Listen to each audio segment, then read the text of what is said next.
If you're watching this video right now, either you or someone that you deeply care about has been laid off, which sucks. As someone who has been through this personally, but also helped many of my clients navigate this uncomfortable transition, I'm here to help you make sense of your layoff and then give you the most straightforward methods to land your next role. Today, I'm breaking down my battle-tested 60-day action plan that again has helped my clients land product marketing roles even without previous experience. Okay, let's break it down.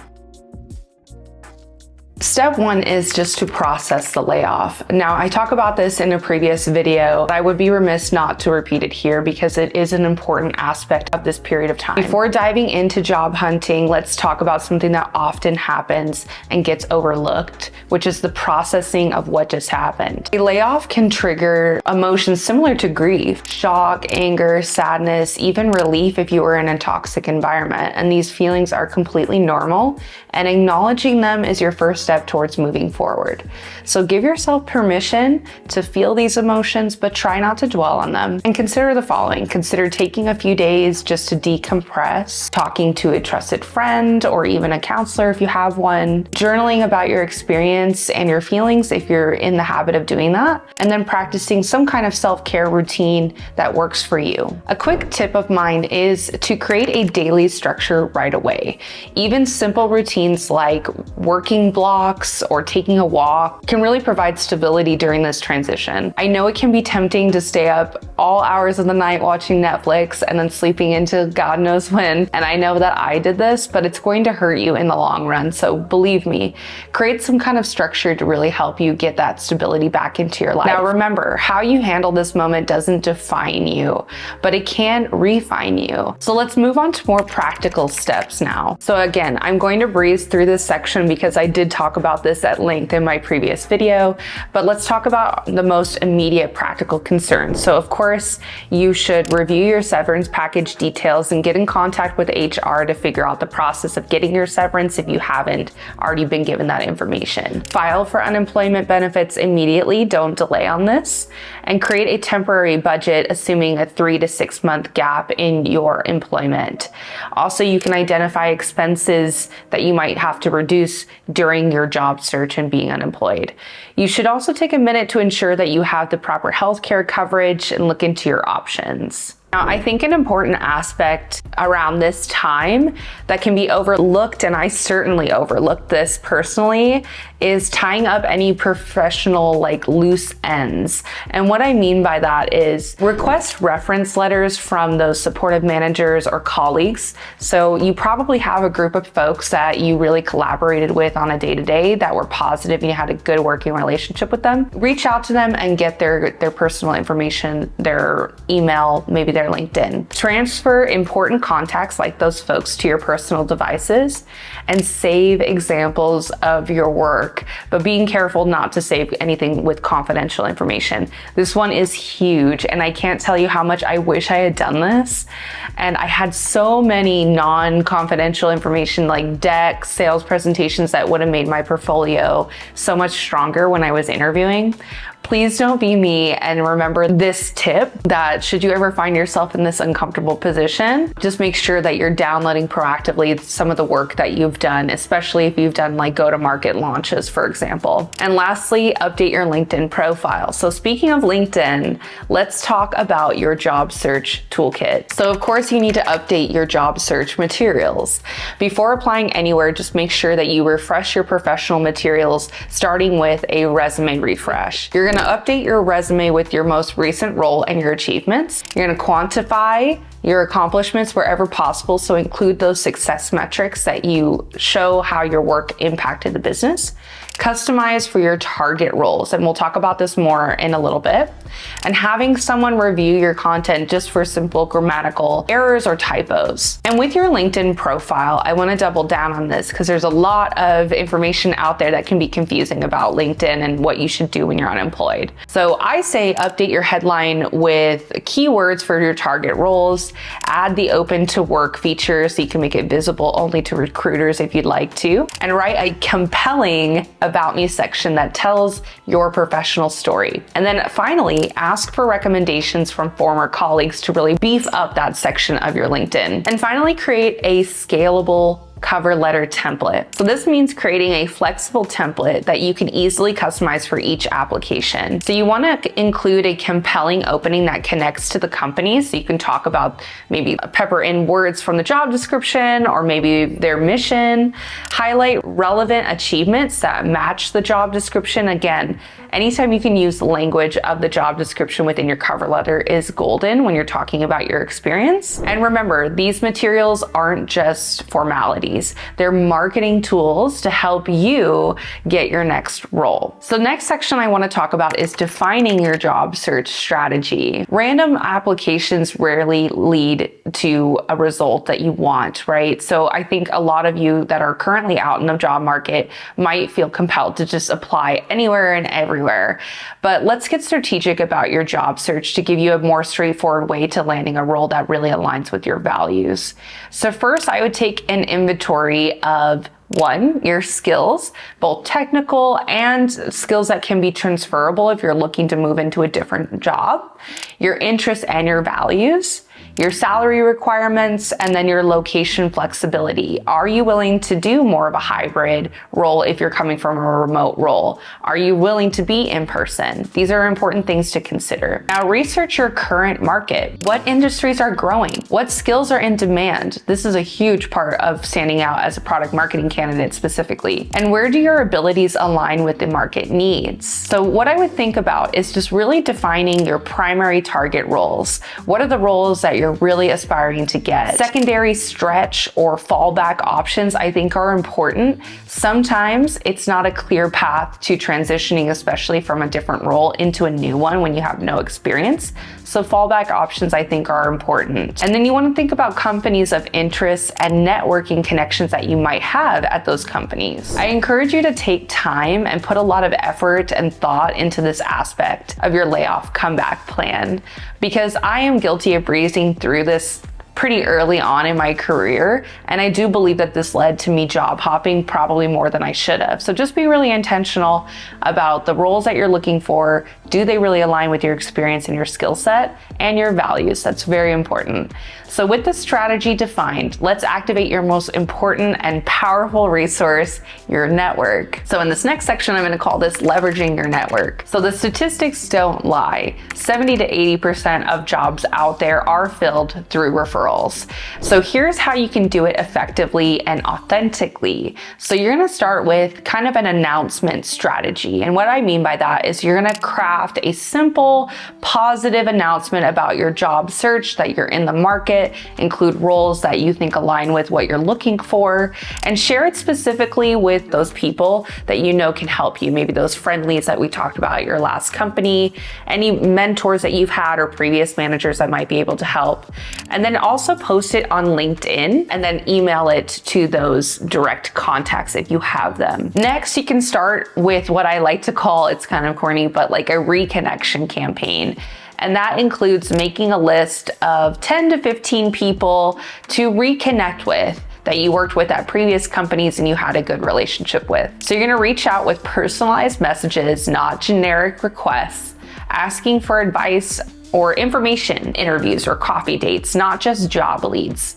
And don't forget to follow up with gratitude and just say a quick thank you, no matter regardless of the outcome. If you don't have a ton of work experience, maybe you're a new college grad, for example, and you have a smaller network in that case, that's okay. You can build up a network with new connections by doing the following. So you can identify, let's say 5 to 10 people at your target companies that look like they're in the hiring manager position or maybe on the team. And you can request a brief conversation just to learn about their experience, learn a little bit more about their career path, and a little bit more about the role. So you can prepare thoughtful questions that demonstrate that you've done research on the company and that person. And then just listen more than you talk, take it all in. And this is going to really help you to figure out if this is actually the role that you want. And it's going to create a genuine relationship with that person. So remember, networking is not just about asking for jobs. And I see a lot of people miss this mark. It's about building those genuine relationships that may lead to opportunities down the road. So don't just ask someone multiple times, hey, I saw there's an open role. Can you refer me? Can you refer me? Like, this This person doesn't know you. So start by just having more informational conversations. The next section I want to talk about is preparing your portfolio. So let's be honest, the job market is so tough, especially after a layoff. You're competing with many others who might have similar backgrounds. So a portfolio is not just a nice to have anymore, it's essential. It shows what you've accomplished and the value that you bring that's unique to you and your experience. So here's what I would include in your post-layoff portfolio. First, you're going to showcase your best work that aligns with where you want to go next. So it might not be what the best work that you've done in the last role if you're looking to transition into a new role. So this isn't about documenting everything that you've ever done. It's about being very selective and curating the pieces that tell your professional story. And I can't emphasize this enough. I've seen so many of my clients who get frustrated and down because they've done all this work to create their portfolio and they still haven't landed a product marketing role. And oftentimes what I see is a bunch of random things that they did maybe in a previous role, like content marketing, which has no metrics or ties to no true product marketing work. And this hurts your chances of landing a product marketing role because the hiring manager can see that you don't truly understand the work that product marketers do. So when you are creating or updating your portfolio, let's be strategic and include projects that demonstrate measurable results. So don't just include the PDFs that you've done, but what did they lead to? What outcomes did they lead to? And examples that highlight your problem-solving approach. And finally, work that shows your growth and adaptability. So remember to frame your work in terms of the challenges that you overcome and the outcomes that you drive from this work. It's not just tasks completed. Next, you'll want to make your portfolio stand out. You want to make it look professional and easy to follow. So luckily, there are amazing tools out there, even free tools or free versions of them like Canva, where you can create a simple deck or you can create a video highlighting your top and most relevant projects and metrics. And these tools ensure that the navigation remains intuitive and mobile friendly, which is a huge plus for the hiring manager that might want to review it. Okay, next section is probably a big reason why you clicked on this video, and that is effective interviewing. When interviews start to come in after a layoff, which they will, preparation is your secret weapon. Now, before the interview, of course, this is going to sound very redundant to what you probably heard in previous videos, but you're going to research the company and you're going to look at their culture, recent news, and any challenges that they might be facing. You're going to study the job description and prepare examples that demonstrate the required skills that they're looking for. And you need to practice your answers to common questions, especially regarding your layoff. The key word here, again, is practice. I know it may seem annoying and practicing your answers out loud is just like uncomfortable, but you need to just practice it out loud and not read over and over again. This is how you will nail your interview. And I can't tell you how many times I've worked with clients who they've had all the right experience, but they weren't getting far in the interview process. And it always seemed to be because they were fumbling responses to common interview questions. This can be prevented by practicing with a coach like myself, if you're interested in product marketing, or with a trusted friend or advisor. It goes a long way. And it's better to fumble and make mistakes with a friend or coach or partner than it is to do so on an actual interview. So please practice how you tell your stories of the most impactful projects that you've done over and over again, and it will help you land that role faster, I promise you. And lastly, don't forget to prepare your own questions for the hiring manager so that you can show your strategic thinking and that, again, you are overly prepared. Now, during the interview, you're gonna frame your layoff story as best as you can positively. Use the STAR method for more behavioral questions, so situation, task, action, and result, and then connect your experience to the needs that they have in the job description. So if you can actually tie in your experience to specific language in the job, that's going to be golden, as I said. And please don't forget to show enthusiasm. because I really do see a lot of folks that have incredible experience, but they remain unemployed. And I really do think it's because they're not showing enthusiasm on the interview. And I know it's hard. You're probably feeling really down about your situation, and you might believe that you don't have what it takes. I've been so depressed during my post-layoff interview period, but you have to fake it till you make it. There were positions I know I could have gotten, but because I was slow in my responses during the interview and I was really down, I believe that my overall demeanor played a big role in why I didn't get those positions. It's so tough, but please go out for a walk, work out to get some endorphins going, have a bit of coffee, but not too much because you don't want to scare the hiring manager. Whatever you can do to show up positive and with enthusiasm will go such a long way. And after the interview, send a thoughtful thank you email within about 24 hours. Reference specific parts of the conversation. I get a lot of thank you notes when I was a hiring manager that are just like, thanks for your time today, bye. Please remind me of you and our conversation. Reiterate your interest and your qualifications and follow up appropriately if you don't hear back. There's nothing wrong with that if you haven't heard back within a week or 2 weeks to send a quick note. The key is showing how your skills and experience, including the resilience that you've gained from this transition, make you an asset. Alrighty, the next section is evaluating and negotiating offers. When offers start coming in, which they will, it's time to evaluate and negotiate. I'd make a clear offer evaluation checklist, which includes the following. So your base salary compared to market value, benefits package value of each opportunity, growth opportunities at that company, company stability and culture, work-life balance, which can be kind of difficult to figure out on your interview, but you can look at Glassdoor reviews. That's usually pretty helpful. And then, are you willing to commute or remote work? What are the different options in terms of flexibility? And consider these negotiation basics. You always want to express appreciation first. They are willing to take a bet on you. They think that you have what it takes to fill these big shoes, the challenges that they might be having. But focus on your value, not on your needs. What can you bring to the table? That is what's going to make them compelling for their company. Consider the full package. It's not just about the salary. Get important details in writing and be prepared to walk away if necessary. I had to do this at one of my first product marketing roles. It was way undervalued in terms of the salary, so I walked away. Pro tip, if you're considering multiple opportunities, be transparent in your communication. Let companies know your timeline without using offers as leverage. That's not always the best look. Losing a job can be so challenging, but it often leads to unexpected growth and opportunity. So throughout this process, remember, this is a temporary situation. It's not a definition of your worth, and your professional identity is bigger than any single job. So each rejection brings you closer to the right fit for you.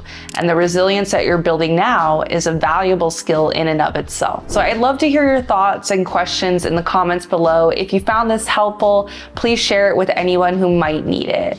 If you're interested in product marketing specifically, please feel free to subscribe to my channel for free tips, or you can check out my website in the description of this video if you're in the market for one-on-one interview coaching as well. Keep your head up and good luck out there. Bye.